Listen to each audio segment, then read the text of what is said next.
আজান দেওয়ার পরে সাহরির সময় আজান দিলে আর খাই না। খাননি আপনারা? আজান দিলে কিন্তু খাওয়া যেত না। সাহরির সময় শেষ, খানা বন্ধ।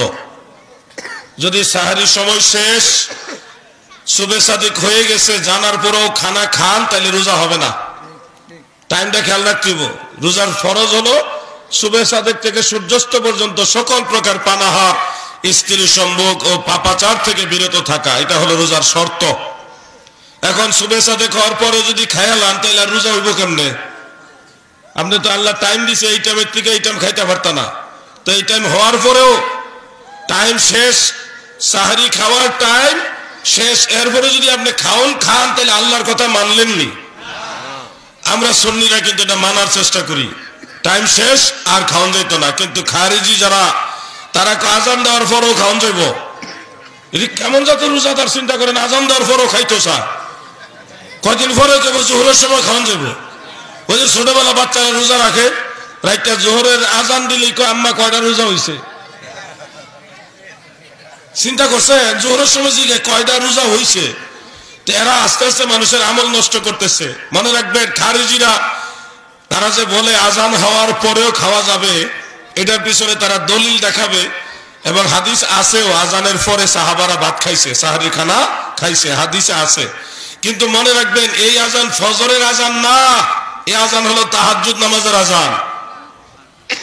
এখনো মক্কা শরীফ, মদিনা শরীফে তাহাজ্জুদ নামাজের আজান হয় 3টার পরে, এখনো হয়। ওই সময় আল্লাহর হাবিবের জামানাতে হযরত বেলাল রাদিয়াল্লাহু আনহু তাহাজ্জুদের আজান দিত।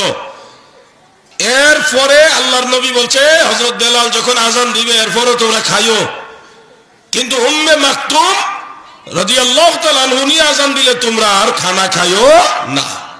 তাহলে আজান হলো দুইটা, একটা হলো তাহাজ্জুদের আজান, আরেকটা হলো ফজরের আজান। দয়াল নবীজি যে আজানের পরেও খেতে পারবেন বলেছেন, ওটা ফজরের আজান না, ওটা হলো তাহাজ্জুদের আজান।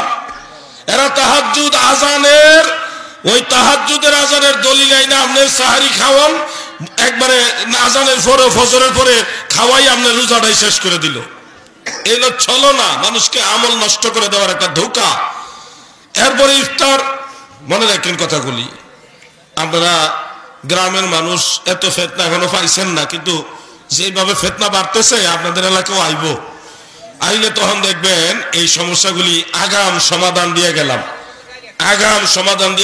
আপনারা জাইনে রাখলে তখন আর এই শয়তানের দলের আমল নষ্ট করতে পারতো। যদি ঠকিতে না চাহো হাতে এসে বসো, পীরের নিকট যে ঘেসে, হৃদয় আঁকো সেই মহা উপদেশে, মনে মুখে মুহাম্মদ শব্দ বলো।